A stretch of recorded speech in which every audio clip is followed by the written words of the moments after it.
まあジョニーの、まあジョニーにとって絵っていうか、まあアートワークとかいろいろこだわりがあって、絵っていうのも重要な位置にいると思うんだけど、ジョニーにとっての絵とか、まあそれこそ好きなアーティストとか、それをちょっと教えてもらいたいと思うんですけど。昔すごいハマってた人は、ブラックフラッグとソニックユースのアートワークを作ってた。What's his name? I forgot. レイモンド・ペティボン。いや、ペティボン。弟ですね、グレッグ・ディーン。そうそうそう。今、ジンと言おうとしたけど。そうそう、ペティボンが大好きで、なんか、皮肉のひどい、なんていう状況を書いてるのが一番好きだ。暗いのが好きだった。映画もそう、冷たい熱帯魚とか、絶望の話が好き。意外と。ペティボン、なんちゅうの、ポップカルチャーをアートにして、そこに毒を侵入させるような、毒をすり込むようなね。そう。そのアメリカの伝統的なモラルに反対してるのが多くて。例えばブラック学校だったら、白人警察官が車のパトカーの中で黒人の少年のチンチンにやつとか。そうそうそう。そういうのもあるんだ。そう。結構激しいし、あれが好き。それをさ、なんかそういうテーマをアメリカの、いわゆるザ・アメリカみたいな絵で描いて、まあそれがなんか結構ショッキングっていうか、ショックが好きだね。俺は初めて作ったスーパーシニアのカバーは自分の手全体、ケツ穴に入れてる男の上にナチスの SS の記号があって、それネオンの色でして出そうと思ったんだけど、今はそういう時代が終わったかもしれない。80年代は OK だったけど、今はもうキャンセルされるから、でもショックさせるのがまだ意味があると思う。それ、例えばナチスとかを、まあ皮肉アイロニーですら、ちょっとやっぱ今だとなんか難しいみたいな状況になってきて、そこはなんかちょっとなんかまだ微妙な難しいところがあると思うんだけどね。あると思う。絶対もう売れないし。そう。全部のナチスの軍がここに貼ってある SS はそっくり同じの記号を取って、で、ネオンの緑とピンクと黄色にして、スーパーシニアが欲しかった。これ見たら頭がくる、もう本当にバグるようなカマがいいと思って。それで、マイグレーンパイレッツっていう、やってた。少しだけやってて、俺のイメージは、本当にもう、頭が壊れそうな、狂ってる音楽とアートが欲しくて。それは今結構上手にやってるバンドが、Psychic Graveyard っていう、Graveyard って墓地。あれ、何のレベル？スキングラフト。ノイズロック。そうそうそう。激しくて、ビデオも、本当に何が起こってるか分かる。なんか、発作のイメージが欲しくて。あと、そのライブで、いろいろ作って、女装して、やっぱ、ライブを見に行くと、普通に家で聞くことと異ならないと、行く意味なくなる。そうだね。ね。パフォーマンスを見に行きたいから、いつもアグリガールの時代で、いつも激しい、なんとか一つのテーマにして見せたかった。例えば、ブシバシでやった時には、花火を持ってきて、そして途中であれ火をつけて投げてた。それで友達の俳優を雇って、じゃあ君の役は、例えば前にバンドに入ってたけど、出されたから怒ってて、復讐をしに来た。で、酔ってて怒ってるから、ちょっと喧嘩を始めて。それで、本当に上手だったから、観客者は、全然、この人誰と思ってて怖い。本当の人だと思ってた。本当の人だと思ってて、そっくりだった。そして俺はヒーローみたいにあの人を、なんていう、pushed him on the ground. So, get the fuck out of here. そう。で、すごい強く見えたけど、全然その人がふりをしてた。やらせ？やらせ。それは楽しかった。まあでもジョニーの企画ってやっぱりそのトータルでやってるっていうか VJ だったり、なんかその設定、なんだっけ、ナレーションとかもバンドが始まる前の SE で作ったりとか、全体として作ってるっていうのはすごい感じるよね。だからそれすごいいいと思う。なんか世界観っていうか、そういうのが出てて。今バンドを見るとそれ全然なくなった。70年代とか80年代はそれが多かった。もうアートとシネマとシアターと音楽全部、混ぜてた。そうだね。例えばキス大嫌いだけど、キスを見に行くのは多分面白いんじゃない？そういう要素もね、セットになってるから。そういうショーの。まあね。有名なのフレーミングリップスとか。いいよね。イベントとかでね、なんか変なバルーンに入ったりとか。なんとかちょっとだけやらないとつまらないかなと思って。だから、毎回大きくなくても何かをみんな見てる人にやってくれたり。その方がなんかいいよね。なんか見に来た甲斐があったっていうか、ただ演奏してるにプラスアルファでなんかこういろいろあれば、なんかこうまた別の角度で楽しいっていうか。そうだね。別に音楽好きじゃなくても、こいつら面白いと思われるから、大事。てか、自信過剰かもしれないけど、やってた時代で、多分俺いつもそういう違う工夫をしてたから、今度見に行く人が、なんていう、ちょっと都市伝説みたいなことになってたかもしれない。今度何が起こるかな。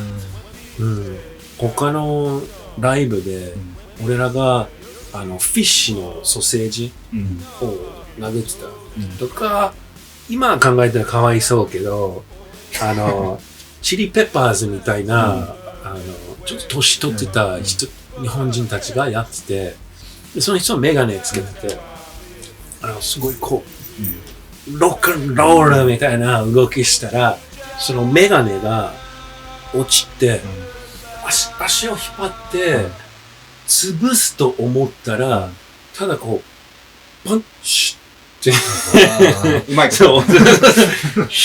俺のメガネ大事だ。俺のメガネが大事けど、そうそう。だから、あれ、ジョーとそれを見て爆笑してて。でもいいね。それはなんか、それはね、やっぱジャパニーズロックなんだよ。言いたくないけどね、面白いのがある。お尻ペンペンとかそういうのはいっぱい。それは興味があるけど、まあ、普通はそうよね。イメージだけ。それを見て、だから、まあ、俺らは最後にやる予定だったから、じゃあ一緒になんかダイソーに行こうと決めて、で、サングラス6個ぐらい買って、でライブをしながらみんなサングラスをつけてて、で、曲の後でみんなこう、わざとにサングラスを落として、で、なんていう、崩れた。じゃあその、影響を受けたチリペッパーズみたいなやつを見た後にわざと、それから買いに行ったのね。早いね。俺たちはこう。そうそう。でもね、今考えたらちょっと、まあ、頑張ってる人だけで、ちょっとかわいそうけど、楽しかったけど。ちょっと絵の話を。絵の話ね。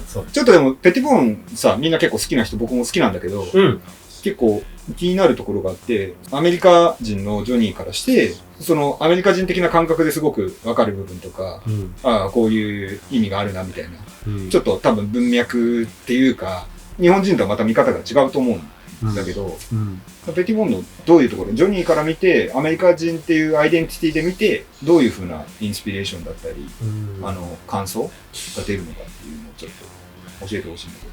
俺の感想は、まずは白黒、コントラストが大好き。激しいコントラストがすごい好き。あと好きなところはね、多分暗いコメントをいつも言ってるところだね。俺は結構なんていう明るい人でいつも笑ったりしてるけど、だからこそ俺は暗いことを見るのが平気。子供の時にいろいろがあって辛かったから、ここまでもう生きていけて平気だから、そういう暗いところが好き。日本が上手じゃないけど。結構その横に書いてある言葉だったりが結構ペティボンの特徴だよね。あ、そう。そこもなんか普通に文章としては読めたりするけど、ちょっとやっぱ詩みたいなところがあるから、そう。ちょっと自分からすると分かんないみたいなとこもあるんだけど、やっぱりそこら辺が結構ジョニーからするといいなと思うっていう。そう。あと、俺は曲を作ると全部を考える。雰囲気と、あと、音楽を作ってた前に、俺はポエムを書くのとか、普通に文章を書くのが好きだった。本大好きだし。で、歌詞は俺にとってはすごい大切。ほぼ気づいてない人が多いと思うけど、俺は曲を作ると適当な歌詞になる。それで、ペティボンの A のセリフが、それも影響になってるんじゃない？他に結構いたりする。例えば日本の絵描く人とか漫画描く人とかですごい好きな人って多分いっぱいいると思うんだけど、他に何かいますか？数をめず。飾ってあるよね。そう。結構、漂流教室大好き。狂ってて。あと、あれでしょ？子供をクルシファイされてる子供もあるし、やばい。ホラーが本当に大好き。それの影響も結構あります。順序一等が上手だけど、そんなに大好きなわけがないけど、好き。あと、普通に手塚が好き。手塚とか。手塚作品で何が好き？ブッダ。ブッダが大好き。面白いよね。そう。あとね、狼の話も。火の鳥じゃないそれ。火の鳥。それは面白い。面白いね。でもたまにイラストでちょっとやっぱりなんか、日本の漫画って言ったらなんかちょっと違うのかもしれないけど、そういう要素をちょっと感じるような時もあるけどね、ジョニーのように。やっぱりインクとか具体的な具を使うが好き。コンピューターを使う時もあるけど、ジャズみたいに俺の音楽みたいに結構ドラムやってると同じように全部感じてやる。具体的に体的にもうなんていう筋肉で暗記する。それも感情がそのグとかその紙に通して映したい。その感情。だから細かく頭と心を分けてね。頭の方に行っちゃうと、俺のアートはすっごいつまらなくなるから、上手じゃない、そういう系。そして多分、なんか、日本ではそういうのが多い。上手だし、もう細かくて全部を前に準備する。それはすっごい好き。だけど、俺なら無理。だからやっぱりジャズとかそういうね、メス、汚い。即興じゃないけど、インプロビゼーションに近いような感覚？はい。結構夢中になる。そうね。で、突然、もう3時間、4時間が経った。食べてない、うんこしてない。そうですよ。なんかすげえその後疲労感あるんですよね。覚醒剤やった後みたいな。あるよね。ある。わかるでしょ。そういう風にしないと。で、後で編集したりすればいいけど。それ別だよね、編集とね。そう。スタジオの嫌いなところ、その性の嫌いなところは、この期間で、俺は創造的になる予定がある。それは無理。てか、1時間後、俺はやっと、温まってきてる。そう、感情が入った、気が入った時には、ペペペペペペペペのね、電気がついて、ああ、今か。やっとその夢中になったのに、帰らせる。結構そのジョニーの絵がやっぱり音楽的だみたいな風に思う時が多いんだけど、それは今話したことと結構つながるかなっていうか、絵見てるけどなんかこう肉体感がすごいあるっていうか、なんだろう、音楽的な伝わり方を見ててもするっていうのが結構自分の印象だったから、それはなんか今話してたこととすごいつながるかなと思って。突然相田誠が大好き、天才でごめんねの展示会に行って、その人は日本の文化をすごい深く分かってて批評してるし、バカにしてるし、尊敬してる人。あの人本当に面白いし、逆に欧米に対しても多分リスペクトもあるし、批判もある人だと思う。あるある。てか普通に言いたいこと以外、絵が上手。